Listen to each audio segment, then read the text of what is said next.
सभी को जय मसीह की। आइए मेरे प्रियो, आज से हम उस काल में प्रवेश करते हैं, चालीसा काल में प्रवेश करते हैं। इस चालीसा काल का महत्व ये है, जो प्रभु यीशु का खोज करने के लिए आइए हम इस दुख भोग में आज से हम प्रवेश करते हैं। दुख भोग का यही मतलब है, प्रार्थना, उपवास, दान। तो आइए हम इस 40 दिन में हमें परहेज करना, उपवास करना, उस प्रभु यीशु को खोजने के लिए हमें, और हमारे पाप की मुक्ति के लिए इस 40 काल हमें याद दिलाती है। हमारे पापों को प्रायश्चित करने के लिए, प्रभु के निकट आने के लिए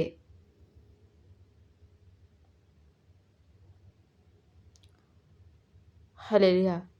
जैसे पवित्र बाइबल में पढ़ते हैं, पश्चाताप करो, स्वर्ग का राज्य निकट आ गया है। क्या कहता है? पश्चाताप करो, स्वर्ग का राज्य निकट आ गया है। तो हम देखते हैं मत्ती 4:17 में ये वचन कहता है, हमें उस पाप से हमें बाहर निकल के, हमारे पापों को पछताने के लिए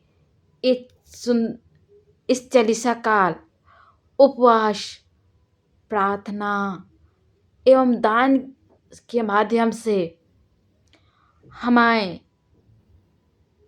हम देखते हैं अमूल्य पहला साधन यह है। हम देखते हैं पहला थिस्सलुनीकियों अध्याय 5 वचन 17 में, निरंतर तुम प्रार्थना करते रहो। हाँ, हमें प्रार्थना करना चाहिए, जो हमारे पापों के लिए, जो हमारे खोए हुए उस प्रभु यीशु को,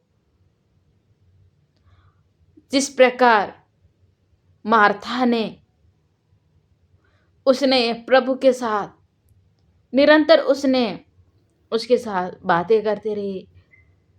प्रार्थना के मतलब उसके करीब आके उसके साथ हमें बातें करना चाहिए। वो हमारे सारे सब चीज उसके साथ हमें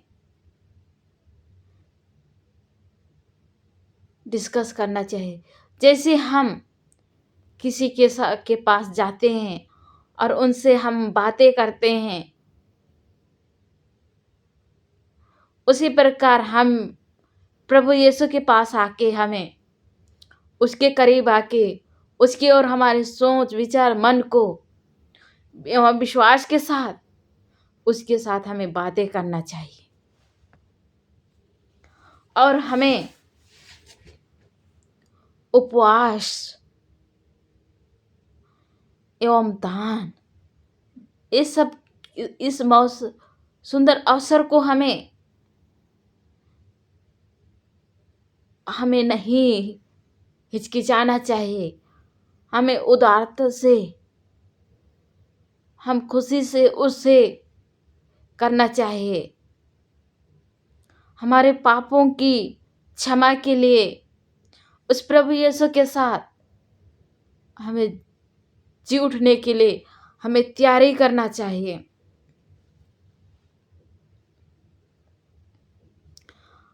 आज ऐसे रहस्य के बारे में हमें बातें करना चाहिए, जो आपको के जीवन को क्या कर देना चाहिए, बदल देना चाहिए। हाँ, आइए प्रभु के साथ बातें कीजिए। हमें उसको हमारे कमजोरियों को हमें बताने का काम है। जो करना है वो उसकी काम है, हमारे नहीं है।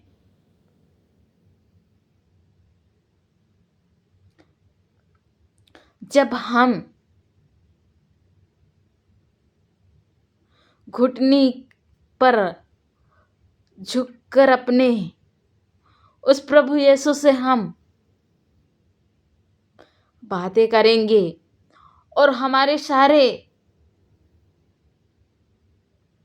जो भी किए हुए जाने अनजाने में उस सब को उस प्रभु यीशु से क्षमा मांगना चाहिए।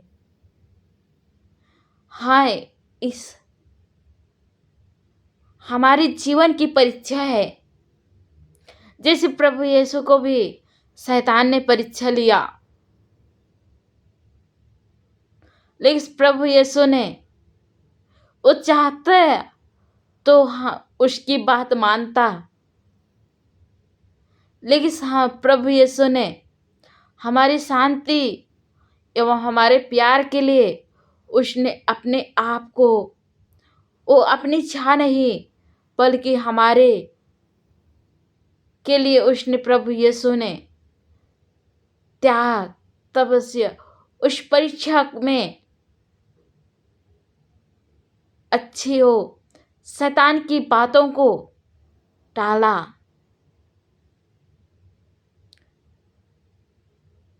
उसी प्रकार हमें भी दुनिया की मोह माया को, दुनिया की खुशी को हम त्याग के इस प्रभु की इच्छा के अनुसार हम अपने जीवन को जीना चाहिए, ताकि हमें उस प्रभु यीशु को दुनिया की इच्छा को त्याग के हम इस प्रभु की इच्छा के अनुसार हम अपना जीवन जिए, तो हमारे जीवन में कितनी आनंद और कितनी शांति हमें अनुभव होएगा। हालेलुया।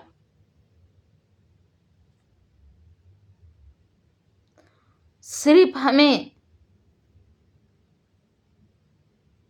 इस चालीसा काल में केवल नहीं, हमें जब तक हम जीवित हैं, प्रभु का कहता है अब से लेकर अनंत तक मैं तुम्हारे साथ रहूंगा। हाँ, तो हमें अब से लेकर अनंत तक हमें प्रभु की इच्छा के अनुसार, उसकी आज्ञा के अनुसार हमें अपना जीवन जीना चाहिए। हमें जीवन जीने के लिए उस प्रभु यीशु से हमें आशीष कृपा मांगना चाहिए, ताकि हम उस प्रभु यीशु की उसकी सामर्थ्य, उसने हमारे लिए सब कुछ दिया है। उसने हमें अपने प्रतिरूप बना के इस धरती पर भेजा है उसकी महिमा करने के लिए। हालेलुया। तो हमें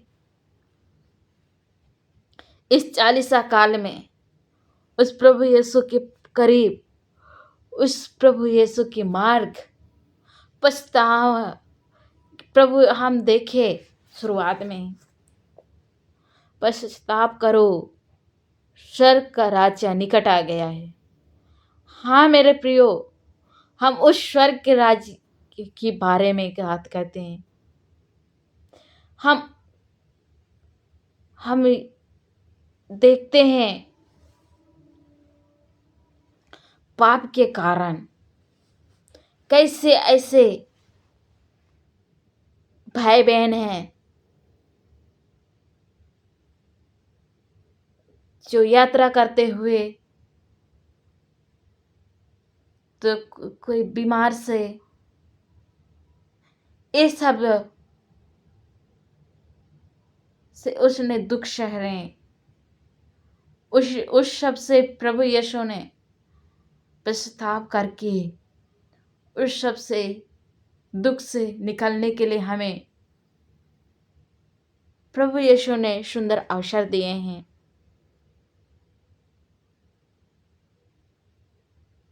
हालेलुया।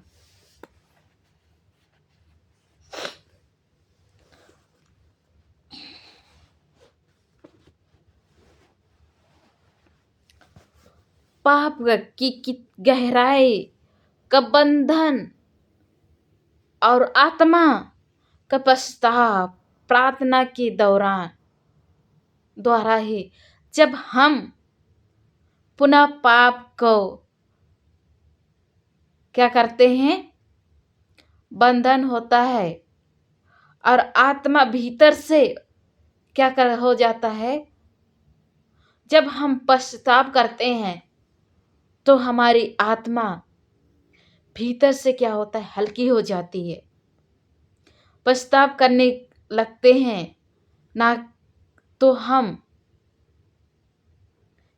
के लिए क्या है, डर से बिल्कुल, इसलिए हम नहीं प्रभु की को क्या करते हैं, अपने दुख को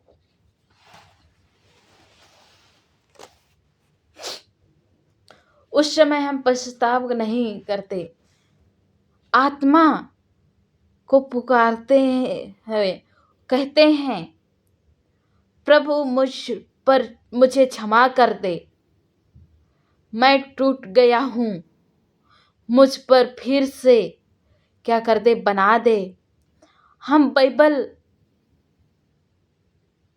वचन में के अनुसार हम टूटे हुए आओ उस पछताव की मन प्रभु कभी नहीं ठुकराता है। इन आशाओं को के साथ आत्मा एक नए जीवन की शुरुआत करती है। हाँ, जब हम पश्चाताप करते हैं उस प्रभु यीशु से हम उपवास एवं उपवास के द्वारा हम छोटी बड़ी दान देकर हम परहेज करते हैं। उन सब से प्रभु यीशु हमें एक नया जीवन जीने का एक हमारे नया तरीका से जीने के लिए हमें मार्गदर्शन देते हैं। जब हम भीतर से पिघलते हैं और यह आंसू के रूप में क्या करते हैं, बाहर निकलती है, जो हमारी आत्मा की संघर्ष, आत्मा की पुकार, कभी कभी आंसू किसी की भावनात्मक से आती है, वो हम अच्छी तरह से हम पश्चाताप करते हैं उस प्रभु की करीब आने के लिए।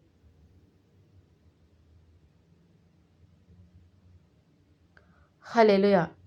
इसलिए हम पवित्र आत्मा इस रीति से आत्मा भी हमारी दुर्बलता से हमारी सहायता करती है, क्योंकि हम जानते हैं कि प्रार्थना किसी रीति से करना चाहिए, परंतु हम आत्मा अपने ही ऐसे भी भरकर ऐसे ही बाहर निकलती है, हमारी प्रार्थनाओं के द्वारा, हमारे उपवासों के द्वारा। हालेलुया।